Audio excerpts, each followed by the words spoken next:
o'clock. So on behalf of the American Cancer Society and the National HPV Vaccination Roundtable, thank you all for joining us today for Session 3, Provider Interventions of the Promising Practices series. So as you enter the room, again, please feel free to enter your name and organization in the chat. Next slide. So my name is Brianna Sally, and I'm an HPV Vaccination Program Manager here with the American Cancer Society and the organizer of this learning community. So for those who may be new to this space, this series is being held in partnership with the National HPV Vaccination Roundtable to convene healthcare practitioners and public health professionals to share promising practices to protect adolescents against HPV and related cancers. So we appreciate each of you for being here with us today. Next slide. To lay some expectations for housekeeping, please know that this meeting is being recorded. The slide deck and recording will be shared in a follow-up email after the meeting. Please keep your microphones muted during the upcoming presentations. You are more than welcome to add any questions that you may have in the Q&A box, as we will be pulling questions from the audience during the panel discussion towards the end, as well as during our other presentations. So the chat box feature has been enabled if you would like to comment on any presentations along the way. And lastly, closed captioning is available. Next slide. Well, today's agenda is as follows. So after our welcome, Dr. Michael Murphy with the Head and Neck Cancer Alliance will kick off our session with a powerful survival story. Following, we will take a deep dive into implementing provider interventions to encourage HPV vaccination with our amazing moderator, Ms. Talisha Wells, and 4 expert panelists, Dr. Chelsea Hafner, Dr. David Higgins, Dr. Lauren Ng, and Ms. Lisa Robertson before closing out for the day. Next slide. But first, please participate in our pre-session poll. Please tell us, so before today's session, how familiar were you with provider-directed interventions to increase HPV vaccination rates? Respond in the chat.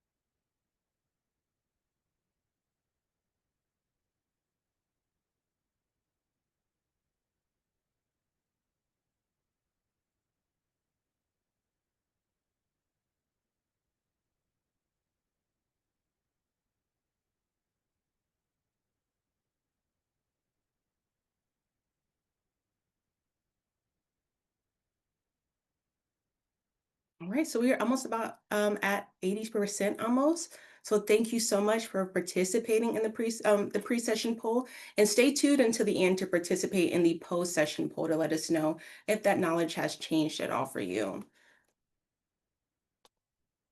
All right, next slide, please. Now, August is a highly expectant time in the world of immunizations. It is peak back to school season, as we all know, alongside the annual release of the National Immunization Survey, or NIS teen data, to show the progress we have made as a country. And there are a few findings that I'd like to share with you from our newly released 2024 data. Now, vaccination coverage has increased among adolescents aged 13 to 17 years old for some routine and catch-up vaccines in 2024 compared to 2023. However, HPV vaccination coverage, both greater than or equal to 1 dose in the orange line that you see, and HPV up to date in the green, has not increased for the 3rd consecutive year. So let that sink in a little bit. This is why we're here. HPV vaccination coverage continues to be lower among adolescents living in mostly rural areas compared to mostly urban areas, with little improvement in the difference in coverage over the last 9 years. So vaccination coverage continues to vary widely by state, with the largest difference in coverage being seen for a percentage of adolescents up to date for HPV vaccination.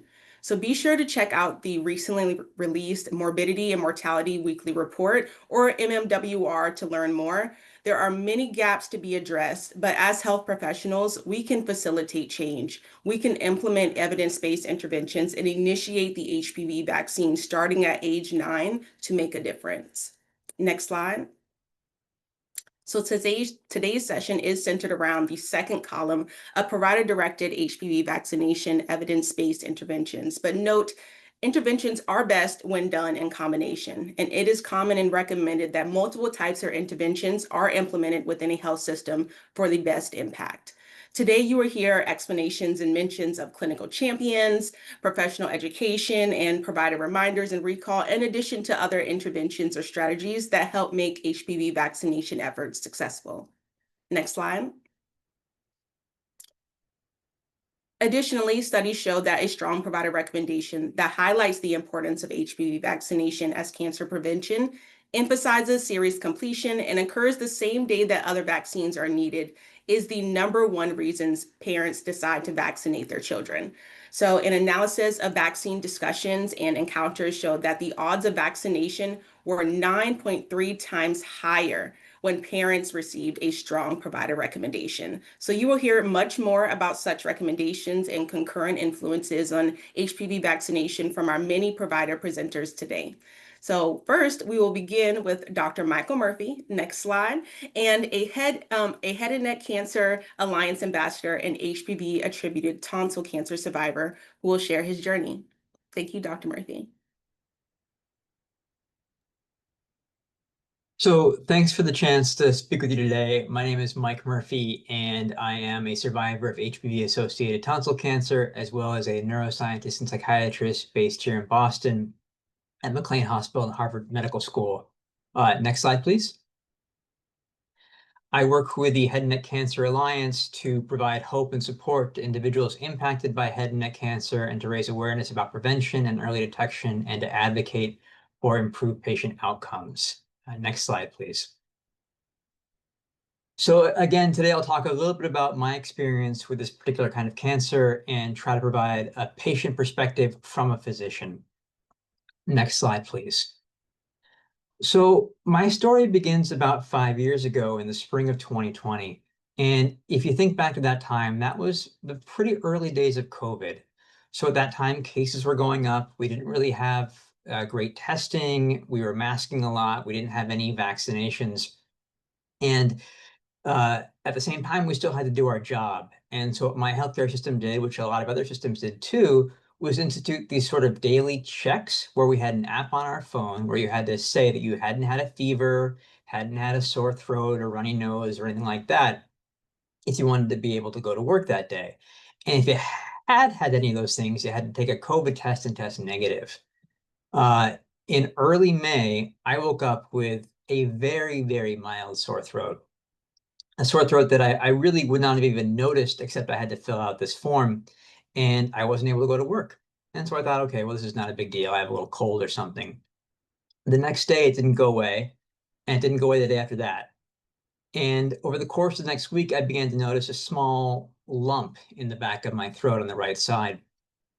I didn't really know what this was. I thought maybe this was some sort of weird atypical abscess. And I did something really silly in retrospect. I prescribed myself some antibiotics, which I completed the course and it didn't really work. I talked to a friend of mine in ID and he said, well, you could try a different antibiotic, I guess. And so I tried that and it didn't work. And this whole time I had this lump that was growing and it was impacting my breathing. I began to snore at night, which my wife said I'd never done before. And I was not really able to make it into work. So finally, after several weeks of this, I went to a local urgent care to see if they could drain what I thought was this abscess. And they sent me to an ED so they could do it there. A very nice young doctor tried to drain it, couldn't really get much fluid, and then sent me for imaging. Next slide, please. And this is what the imaging showed. So I'm a psychiatrist, I'm not a radiologist, but even I knew this was not good. And in my EMR system, there's a little exclamation point that appears next to critical lab findings. And because I was in my own system, I was able to look at my own chart, kind of waiting for the read in the ED. And I saw this exclamation point and I got worried. And then I saw this read, 3 centimeter right posterior oropharynx mass and a 3 centimeter right cervical lymph node, highly suspicious for malignancy.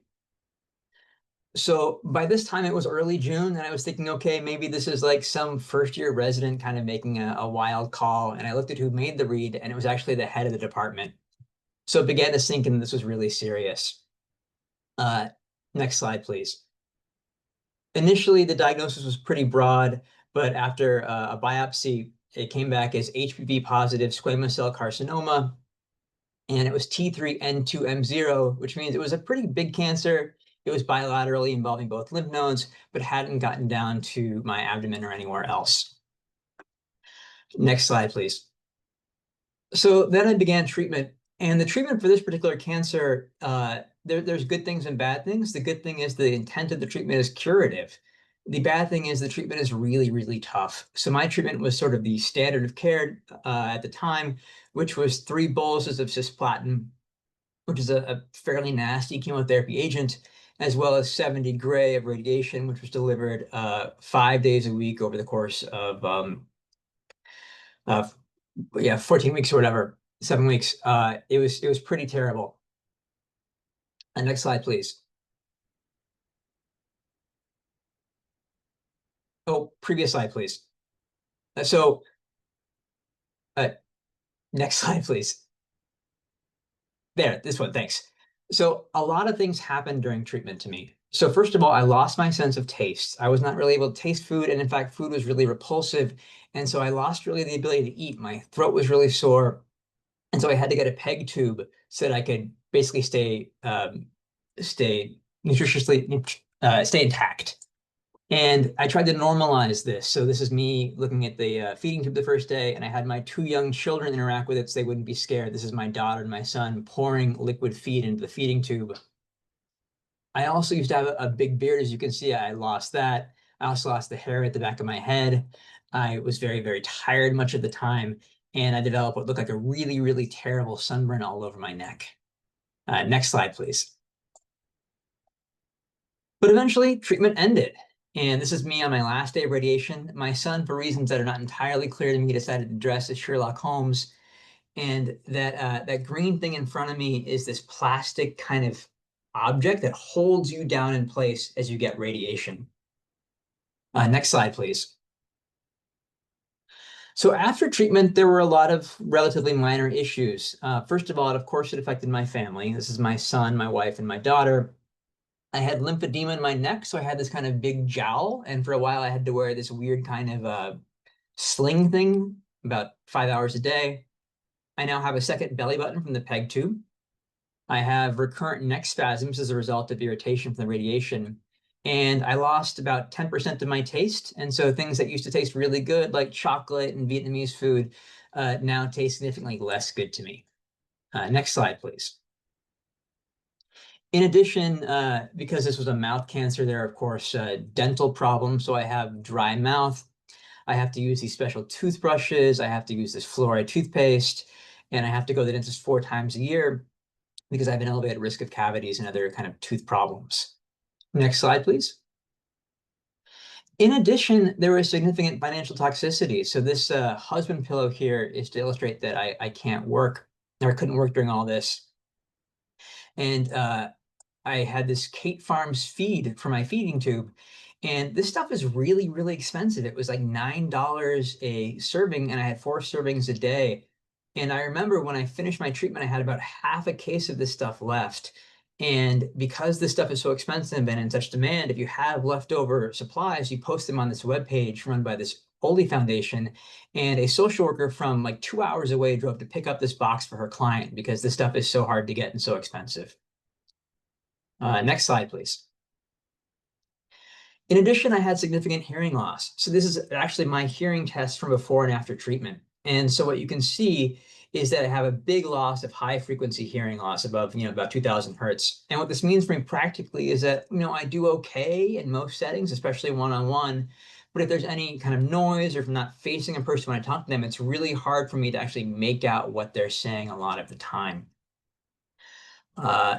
Eventually, I'll have to get hearing aids, but my particular hearing loss is sort of right on the border of what hearing aids can help with versus not. Next slide, please. In addition, there were there are effects on my kids. So this is from a journal that my daughter kept, and she gave me permission to post this. She was 9 years old when I got sick and 10 when I finished treatment. And you can see, early June, I'm starting treatment, and she's talking about how it affects her, what she's noticing about me. I looked worried. Of course, I was worried. We had all these new things in the house. We had the smoothie maker. I had all these pillows. Uh, and treatment was rough. By a few weeks later, I'm very tired much of the time. I sometimes am eating, I usually am not. I stopped biking with my kids. And then by late June, I was just infusing all my meals, and it was very weird and scary and strange for them. Next slide, please. So I'm hopefully done with cancer, but my cancer treatment story, of course, is not done. There's always a risk of recurrence. My risk is quite low, less than 5%. But I continue to go to Dana-Farber where I get my care twice a year now. Fortunately, I don't have to have any more imaging, at least not for a while, but I do have to have this tube stuck up my nose every time I go. My doctors are really, really good at this. It also totally sucks. It's not very comfortable, but it's worth it. In addition, I've had an elevation in my thyroid hormone, so I'm sort of borderline hypothyroid now. And the radiation means that I'm at an increased risk of stroke from the carotid. And so I get carotid ultrasounds regularly to check the risk of that. Next slide, please. So one thing that I want to emphasize, and that we all know, but I think it's just so important, is that everything I went through, all this stuff with the cancer and my kids and all this is totally preventable. And it's preventable by this vaccine. And I saw this paper that came out, I think, relatively recently, which suggests that current vaccination levels will prevent about 1,000 cases of my particular cancer by a year, by the year 2045, which is just amazing and great. Thank you very much. And next slide. Thank you so much for sharing your story, Dr. Murphy. If anyone has any questions for him, please put them in the Q&A box. He's happy to kind of stay on and answer them while we have time. Now, something that I would like to know, Dr. Murphy, is how has your journey changed the way you talk about health and prevention with your family, with friends, or with your community? Yeah, so sure. So I had always, planned to have my children get the HPV vaccine and, vaccines in general.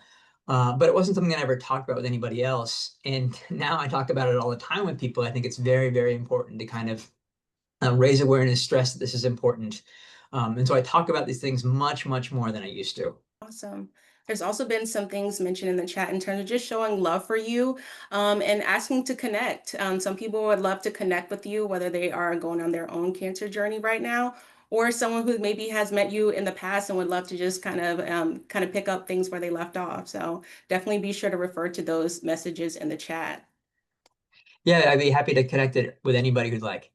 Yeah, and just one last message. It looks like Chelsea Hafner, she mentioned, did you require your children to journal during this time, or your daughter was already actively journaling? Just curious how your children were handling this process. Yeah, it's a great question. So this was again, like, this was COVID, and so we were home and we were homeschooling kind of stuff, and we were having our kids, journal. But we didn't say, you have to journal about cancer. We did do a lot of reading about, parenting and parenting with cancer when I got this diagnosis before we told my kids. There was Right. about 2 weeks when we hadn't told them. Uh, and knowing my daughter, I thought that writing would be good for her because she's very much a person who processes things that way. And so we brought up the idea, and she just sort of took it and ran with it. Okay. I love that. That's a good way to kind of handle your feelings and kind of writing things out. So I hope that that worked for her. And because you're sharing it, I'm guessing that it did, or at least it had some kind of impact on you and your family along the way. So it looks like we are out of time for questions right now, Dr. Murphy. But if there are any others, feel free to put those in the Q&A box and Dr. Murphy can answer those there. But again, Dr. Murphy, thank you so much for sharing your powerful survivor story. You truly highlighted the importance of this work and really left all of us very inspired to continue on. So thank you so much. Next, we're going to kind of shift gears into our next presentation. Thank you very much for this opportunity. All right, thank you. All right, so your heartfelt presentation was a perfect lead into our next segment, the HPV Vaccination Provider Interventions panel discussion, which will include a live audience Q&A. So I look forward to witnessing the engagement there. Next slide. This discussion will be moderated by Ms. Talisha Wells, a community liaison with the Houston Health Department. So I will now hand it over to Ms. Talisha to introduce our panelists. Right. Hello, everybody. Good afternoon. I'm so excited to be moderating this panel. We have some amazing panelists. And so we have Dr. Chelsea Hafner, who is a school-based nurse practitioner at the Wright Center for Community Health. We have Dr. David Higgins, assistant professor of pediatrics at Children's Hospital, Colorado. We also have Dr. Lauren Ng, who is an assistant professor of pediatrics at Stony Brook Primary Care at Center Moriches. And then lastly, we have Ms. Lisa Robertson, who is the executive director at the Indiana Immunization Coalition. So excited to be moderating this, and such an amazing survivor story from Dr. Murphy. So in the beginning of the session, we introduced provider interventions. And so from you all's experience, which provider-led strategies have had the greatest impact on HPV vaccination rates in your community, and what has made them effective? Dr. Hafner, would you like to start? Yeah, no problem. So I pretty much focused on education. So my doctorate was based on HPV education. So we wanted to see what the problem was, why our numbers were so low. So we found out that we were giving it at 11, not at 9, and how we could go about educating patients and parents as well as their guardians on why we should be doing it at 9 and why it was imperative to start at 9 so we can finish that series. And we focused on English and Spanish speaking in our location where we're at. Spanish is very high, so we found out why just focus on those that speak English and focus on Spanish and English. So we changed our education platform, I guess you could say. It was just the first step of one big step for my clinic as well as our organization. So we focused on mine to start. My success rate went from about 60% to 90% vaccination, greater than 9. So we were thrilled with my doctorate success. And then we ended up focusing on my organization as a whole. So we ended up taking the education to everybody. So we focus now on front desk as well as MAs and other employees in our organization. We found out that why not educate our front desks and our MAs who actually touch base with patients more than sometimes I even do. So my front desk, I have to say, I'm very proud of her. She educates probably more than I do sometimes. She's a big advocate for me, and as are my MAs. So we pretty much make it a point to continue our education, and we do it throughout the whole appointment. And then what happens when we hit our roadblocks? We continue to educate, and I make it a running joke with all of my parents and the kids that I will continue to educate until you are like, Dr. Chelsea, please stop. I can't handle it anymore. So I continue to educate even at follow-up appointments, sick visits, sports physicals, anytime I can. If I see they did not receive it yet or they're just kind of hesitant, I'll continue to educate until I can't. And then they decide to get it. I'm thrilled, but I never make it something that is one of those things like it's a hard no. I always let them know this is like their space and that I want them to have an opinion on it and I want them to not feel rushed or forced into something. So I leave that open communication and discussion that we'll talk about it next time you come, but please know that I'm going to keep educating you because I'm really passionate about this and there's no reason that we shouldn't go forward with vaccination. Absolutely, absolutely. I love all of that, especially when you mentioned about when if they're not open to it, then you're gonna keep educating and letting them know, like, hey, this is gonna keep going because this isn't important. You're emphasizing that. Yeah. Dr. Ng or Dr. Higgins or Miss Robertson, would anybody else like to answer? I guess similar to Chelsea, we have done the same thing, kind of like provide a recommendation, focusing on education. At our institution, we do have like residents, we have PA students, nurse practitioner students. In our division, we also kind of come together in our meetings and kind of talk about and emphasize, these are our rates now, we would like to improve. Usually yearly, there's a percentage goal of improving HPV vaccine rates, especially the first dose at age 9. And then I think one of the most powerful, I guess, interventions was having like a policy change institutionally. So, this is what we're doing as a division in pediatrics. We are going to start vaccinating at age 9 and talking about it. And then I think lastly, one of our interventions was just kind of making it easier for providers to remember to talk about it at age 9 by putting like order sets of like, okay, this is the HPV vaccine order, and this is the HPV vaccine charge, and the well child check power plan, just so that we're easily reminded to continue to do so.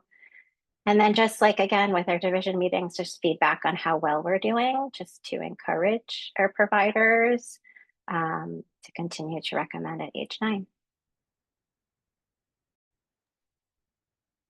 Yes, I Yeah, I'm love happy that. to share a little as well. Yeah. So mine is going to reflect both of those. And really, I'm going to talk about not only kind of what we've done in our own clinic, but also what I've seen in some of my research and work with other clinics. What I have seen most effective is a combination of all these things. And that's what we just heard, right? Was that it's not one single thing. It's not only teaching the clinician how to communicate more effectively, it's also teaching the rest of the medical team. Whether that's MAs and nurses, front desk, I loved that, Chelsea, that the front desk is getting involved. But also, okay, you're in a resident clinic, you have students and stuff like that. They're often the first ones having the conversation with the family. And so it's not enough to only teach and educate the senior clinicians, if you want to use that term, right? The highest supervisor. It's not effective to do that alone, because often there's a lot said before they enter the room and have a conversation with the families. And I have seen the most success with multiple things at the same time, recognizing that it's more than just teaching the provider when they're in the room to give a recommendation. It's also things like policies and standing orders, right? And all of these different things. We know that one of the problems is not only if the recommendation isn't given in a strong way, but just no recommendation is made, right? It's a Swiss cheese, and there's lots of holes that patients can kind of fall through where they get through an entire encounter with us and never hear a recommendation.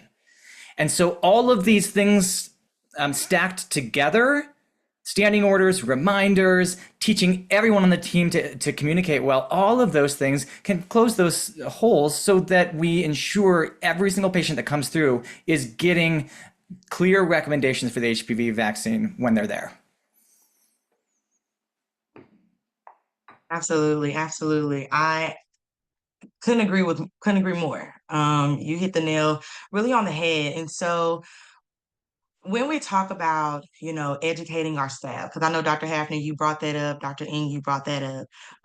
Yes, those strong provider recommendations are key to vaccination. And as we mentioned about training front desk staff.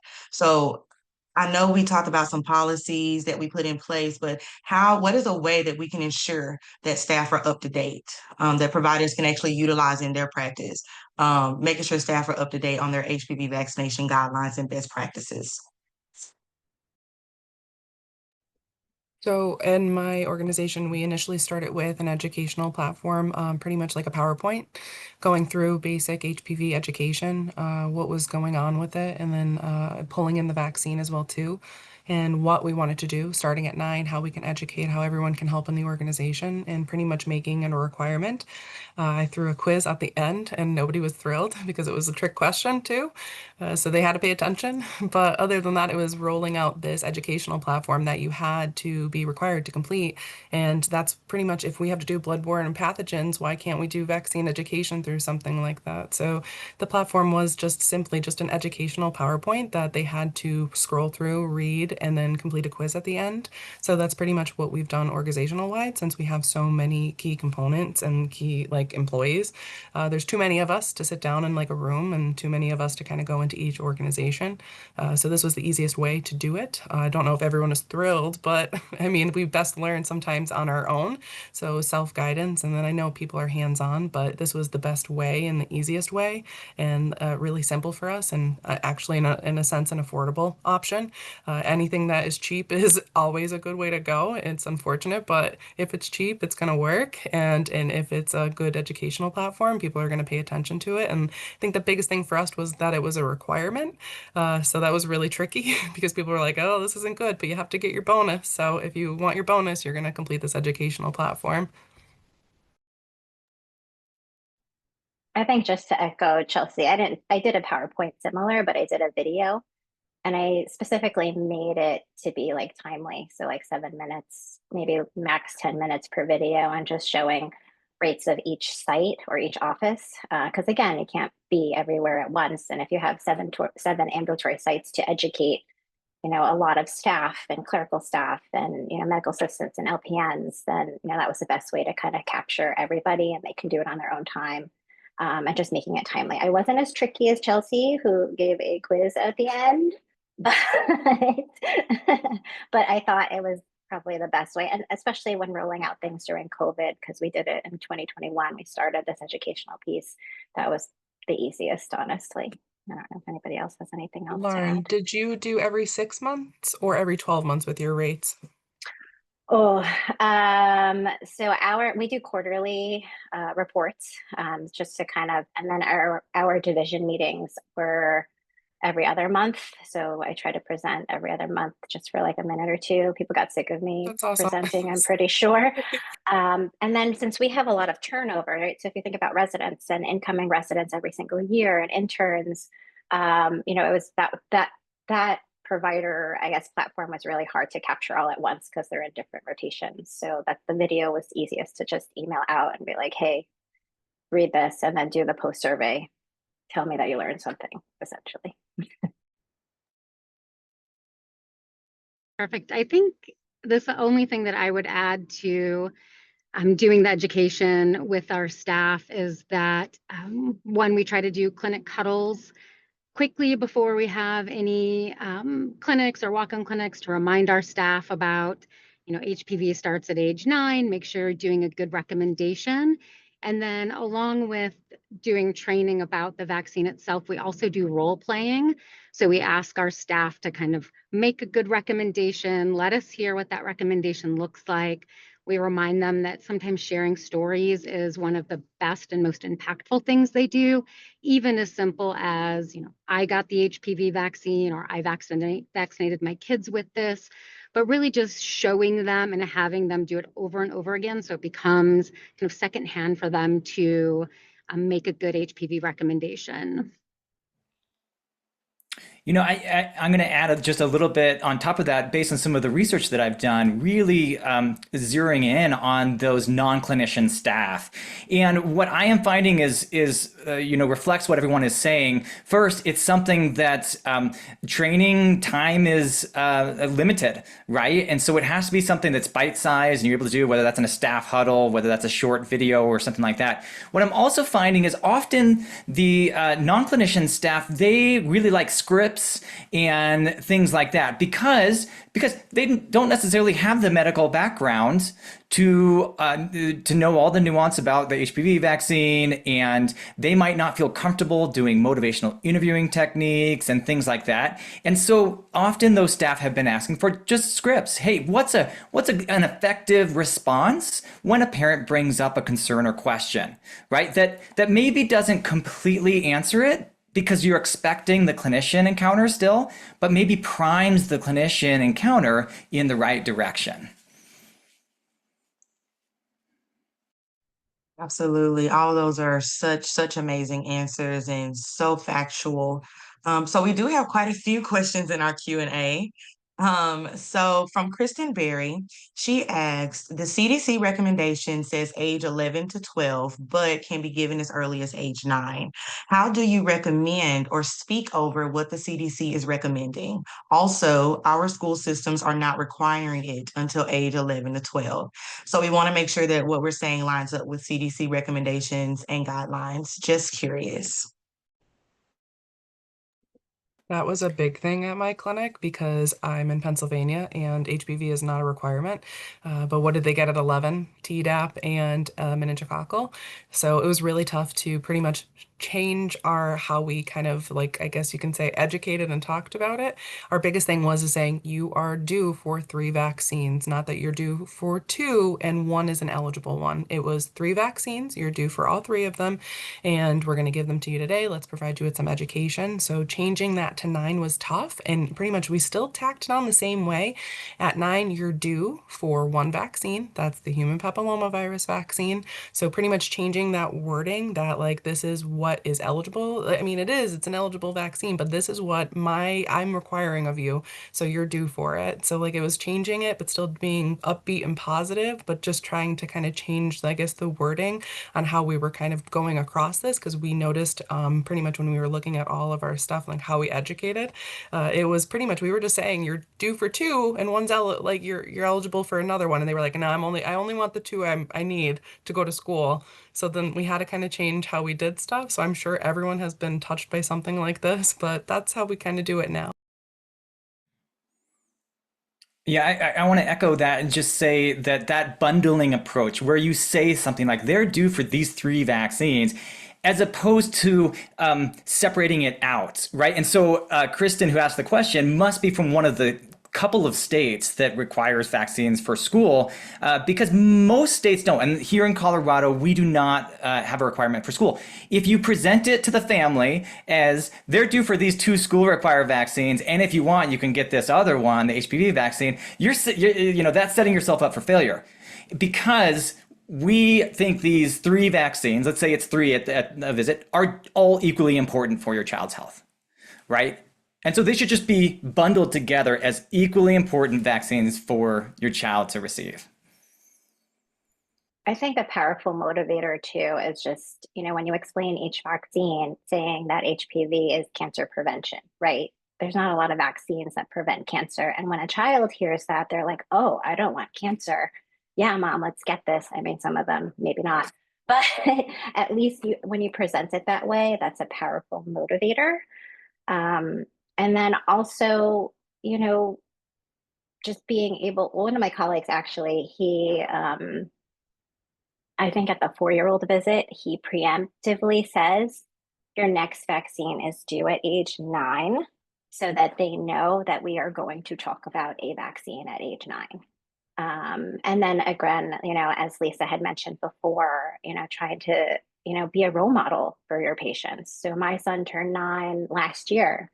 And, I was happy to say this year, through all my well visits, yeah, I vaccinated my son against HPV. And once you have that rapport with the family, then they're like, oh, if she did it, then it must be safe. Like it's okay. Yes, thank you so much for that. Amy, I hope that they answer your question because they kind of went into answering your question. So I hope that that helps. We do have some more questions. We'll get to those in a second because we are kind of wrapping up the back to school season. And we know that this season is such a crucial time for vaccination. And so, how did you all prepare your HPV vaccination efforts or adjust your interventions to make the most out of this window?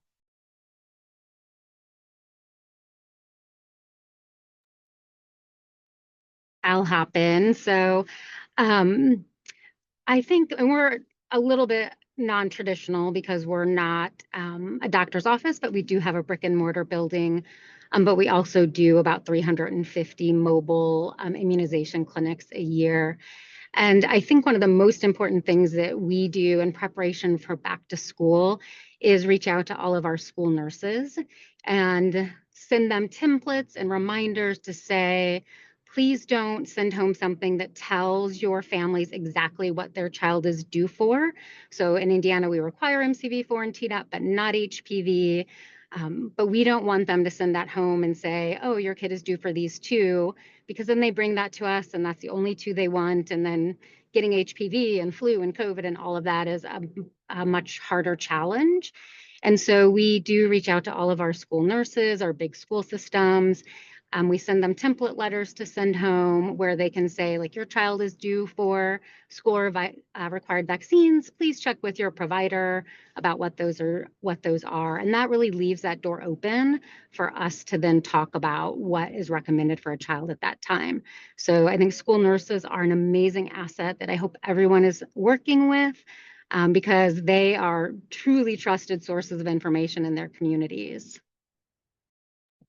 I love that so much, Lisa. I literally just wrote that down because I am struggling right now, and I've been struggling. I've been in my position for 6 years now, and they send that paper out, and the paper comes back with MCV and Tdap. I'm like, oh, I have to talk to them about this third one. Now they're gonna be like, no, thank you. I was only told I needed these two. So that changing a word, like the wording on a template for them, and providing them something from like somebody who they trust, which I have developed a good relationship with most of the school nurses around me, thankfully. I think that'll be super helpful. So I appreciate you so much. Yes, school nurses are awesome. So, Dr. Ng, you do have a question.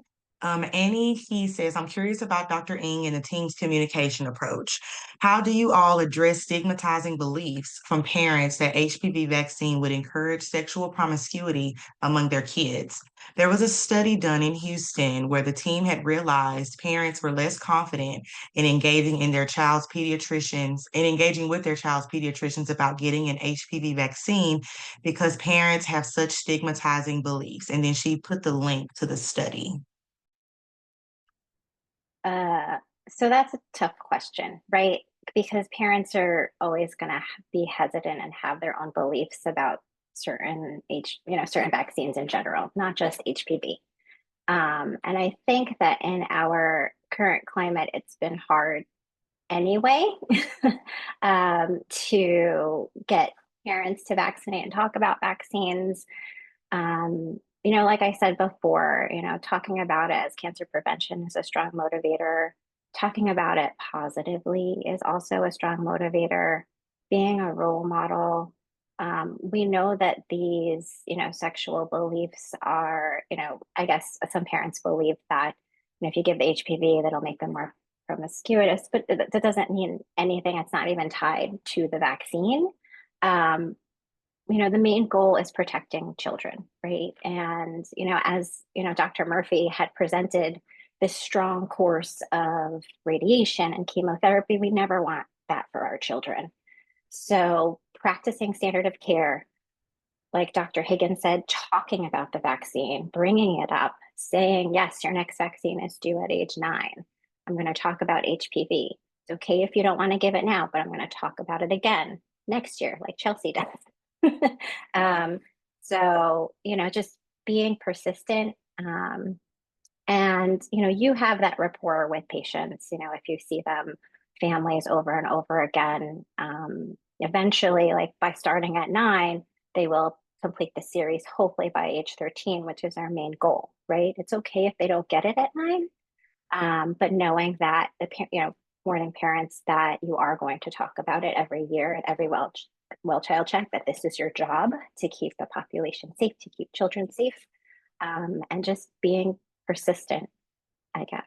I don't know if anybody has anything else to add.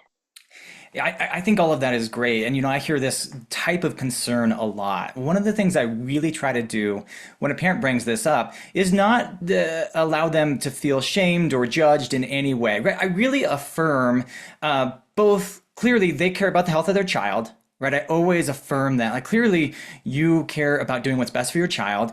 And I can understand why you might think it's odd that I am recommending a vaccine if they bring up the sexual activity. I usually, sure, I say this prevents cancer, right? I hit that. But if they bring up the sexual activity questions, I say, hey, I understand how it could be odd that you see me recommending a vaccine that prevents a disease that's commonly spread by sexual activity, and they're 9 years old. that is understandable that you would have questions. Do you mind if I share with you why I recommend it at this age and what I know we have seen in the evidence about whether it changes their sexual behavior at all? Then I can go on and share with them that, hey, we give this at an earlier age because it's much more effective and you get a better immune response when the vaccine's given long before there's any sexual activity. And we actually have asked that very question that you're concerned about. And there are several good studies that do not show any link between receiving the HPV vaccine at the early and at the recommended age and changes in sexual behaviors as they get older. So I think that affirmation and normalizing that, like, okay, it's okay that you have questions about this, but then asking permission to share and sharing what we do actually know can go a long way with those families to calm some of their concerns. Yes, thank you so much for saying that. So when we are thinking about like personal stories, because we know they can be powerful tools for understanding. So how do you all bring your lived experience as a parent or just as a loving family member into your practice?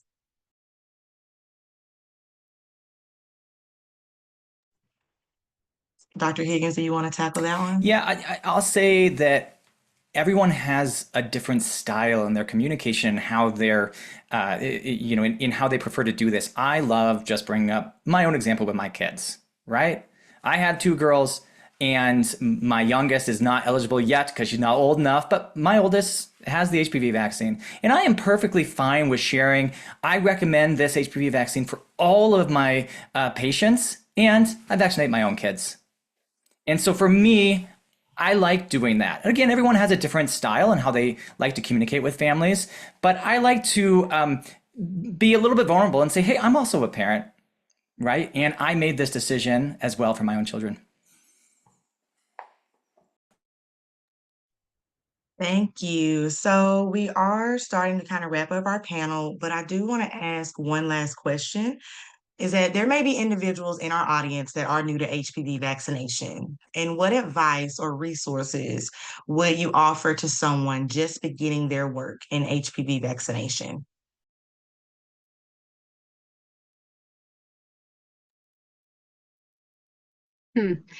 That's a difficult question. I think the more you know, the more you kind of do your own research, scientific research, the better that there's a lot of information. But I do think also being cautious, like when I first started in the coalition 12 years ago, HPV was one of our primary targets. And I was so excited about it. I learned so much that when I would go to talk to parents about all of the vaccines recommended for their child, I'd be like, oh, they should get their tetanus and their meningitis and also HPV. It prevents 6 types of cancer.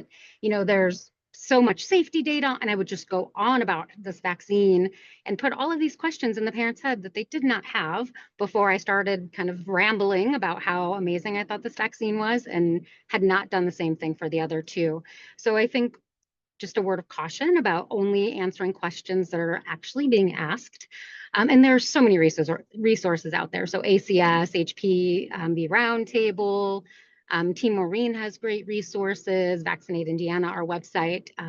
If you're working with college kids, Project HPV Free has great resources. So there's a lot of really great sources that anyone in this community would be happy to share with people.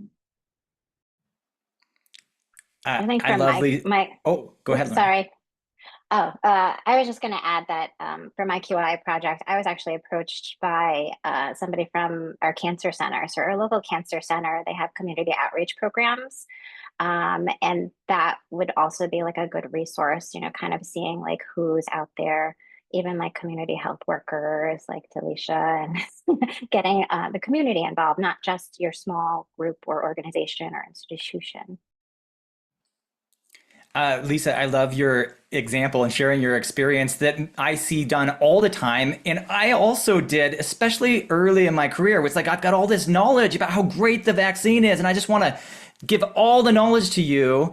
And I call this the data dump, right? And we just dump all this information on families, and you do have to be careful of that. I do think it's great, though, that you are educated yourself, especially not only on the benefits and value of the vaccine, but also on common concerns. I direct providers and people that are maybe going to be having these conversations to some websites like the Children's Hospital of Philadelphia Vaccine Education Center. They have some great resources, especially on kind of some of the myths, right? I've heard the HPV vaccine does this or this. They have some really good resources there. Immunize.org as well has good resources. And then I, as a pediatrician, love to send families, especially to healthychildren.org for really digestible information about the HPV vaccine and about why it's important for them.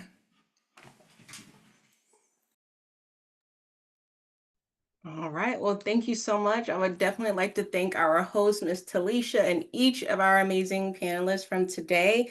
And you as our audience, just for engaging. And panelists, I know that you were busy given all of your amazing responses. So feel free to check out our chat for everyone showing love to you, as well as asking a few questions there and in the Q&A box. And thank you all just for engaging in such a great discussion today. I can definitely see this is a conversation that should be ongoing. But next, I'm just going to be closing us out with our next steps, resources, and a few other educational opportunities that you may be interested in. Next slide. But first, we're going to start with our post-session poll. So thanks for hanging it in there. So please tell us after today's session, how familiar are you now with provider-directed interventions to increase HPV vaccination rates?